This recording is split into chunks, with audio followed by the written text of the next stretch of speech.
I'd hasten to add it wasn't 15 seconds, it was 30 seconds, it was 15 minutes. And it didn't happen in China, it happened in Malaysia. And my wife-to-be was not Chinese, but of Indian descent, Indian Malaysian. So apart from a few inaccuracies, it was accurate. Now, I want to clarify, first of all, what this motion is about, or what it's not about is probably the best way of putting it. This is not a proposal that liberal Western-style democracy will always be inappropriate for China. I don't know what the situation is going to be like in 25 years or 50 years. I don't even know what the situation is likely to be in the West in that period. What we're discussing is something much more specific. Likewise, we're not suggesting, or certainly I'm not suggesting, and the motion is not suggesting, that what happens in China and the arrangements that are appropriate for China in this period should be transplanted into our own societies. I would not argue that for a moment. In fact, on the contrary, I would say that the reason Western democracies have grown up in the West has been because of the history and the culture of our societies. And we need to pay due respect, I would suggest, to China and the differences of its history and culture in the same way. What this motion is about is a country which is a developing country, which in the middle of the 20th century was extremely poor, which had suffered 200 years, during a 200-year period, of more or less, and I mean this literally, economic stagnation. Its GDP at the end of this period was more or less the same as it was in the first part of the 19th century. And it had been invaded and partially colonized by many countries, including our own. In 1949, China was a mess and a basket case. And the task that confronted China was how, with this vast country, could they transform it? And they made quite a few false moves and false starts. So when Deng Xiaoping came to power in 1978, he identified the two crucial tasks of China. The first was an overwhelming focus on the need for economic growth, and secondly, intimately tied to that, was the need for a huge reduction in poverty in a poverty-stricken country. At that time in 1978, the Chinese economy was 1/20 of the size of the American economy.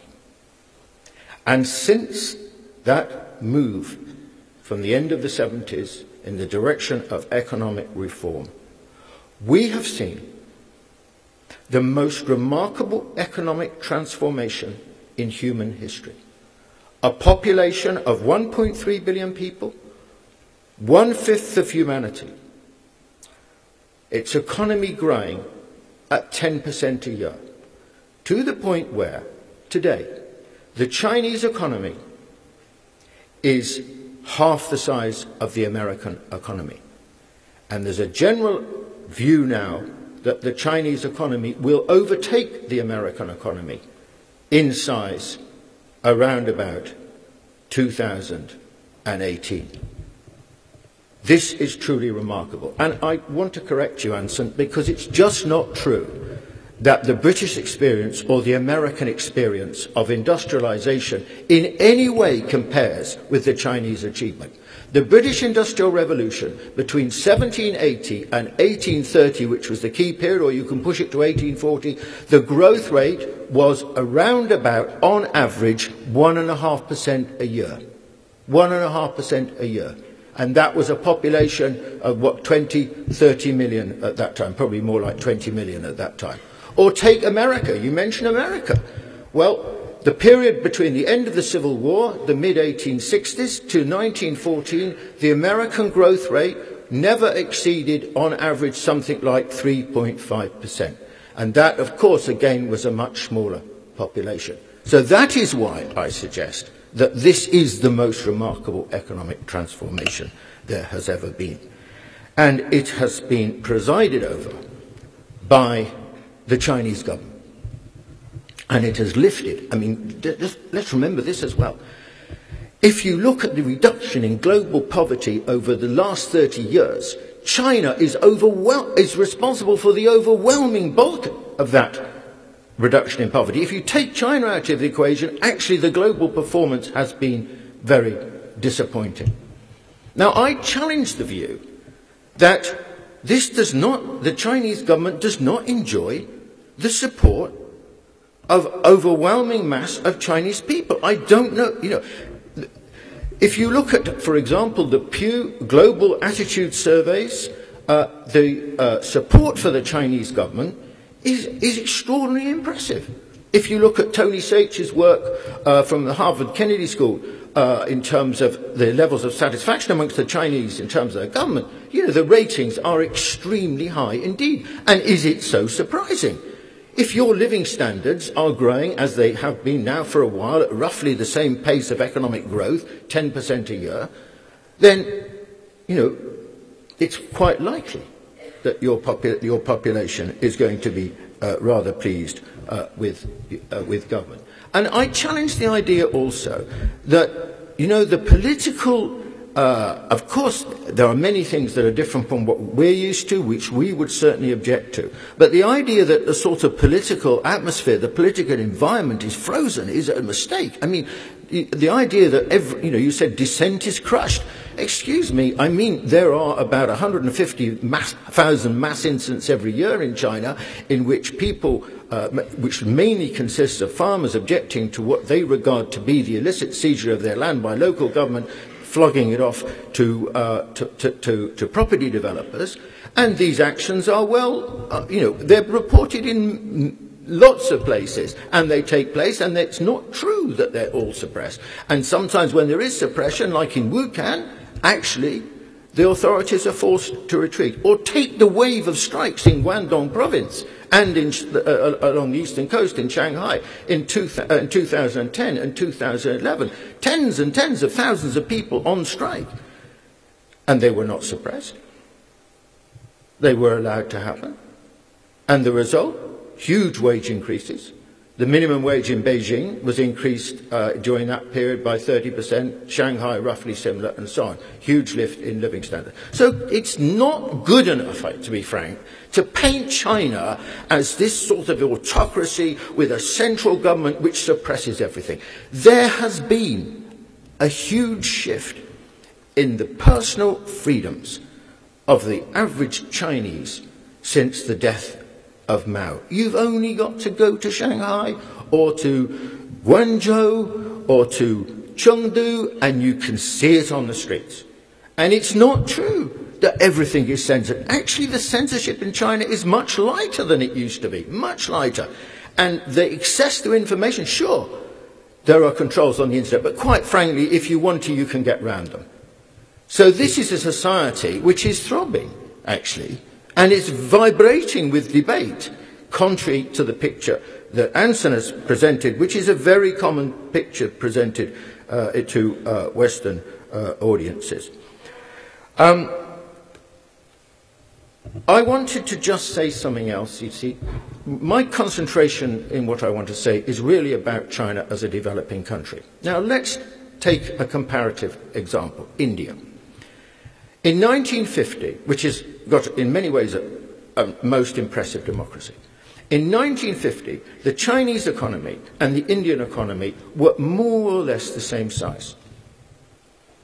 Today, the Chinese economy is 4 times the size of the Indian economy. Why?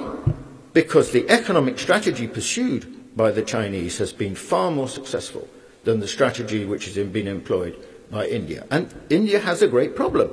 It's got a most impressive democracy, which is what we celebrate, and an extremely corrupt and inefficient state which cannot deliver. In other words, in that sense, it's opposite to China. And the poverty reduction in China has been far, anyone who goes to China and goes to India can see this, has been far more successful than anything that has been achieved in India. Now, I think also we need a bit of humility about this. China is a huge, as Weiwei pointed out, huge country on a scale that is unimaginable to us in the West. So its task has been it has been an industrial revolution, essentially. Economic takeoff, as Rostow described it. The shift from the countryside to industry. Around the time of Deng Xiaoping, it was not much more than 20% of the population lived in the urban centres. Today, it's 50%. Now, what was the situation politically, in the West, in Europe, in the United States, when we were having our industrial revolutions? How many Western countries were democracies at the time of their industrial revolutions? Shall I tell you how many? Zero. In Britain, in 1850, finally, 1/5 of men had the right to vote. That was after the conclusion of the Industrial Revolution. And it was not until the 1880s that most men had the vote, but not women. Or take America. It was not until 1860 that most white men gained the vote, but not blacks really until the 1960s, and women in 1920. And if you look at Europe, exactly the same pattern. Their industrial revolutions were accomplished essentially in France, in Germany, in Italy, and so on, before they had democracy. So when we say they should be like us, well, actually, we should speak with more modesty, because we weren't like what we want them to be during this particular historical phase. I would like to conclude by just saying this. First of all, I would ask my country to be more modest and more humble in the face of China's extraordinary achievement, and not think our task is to say, why the hell can't you be like us?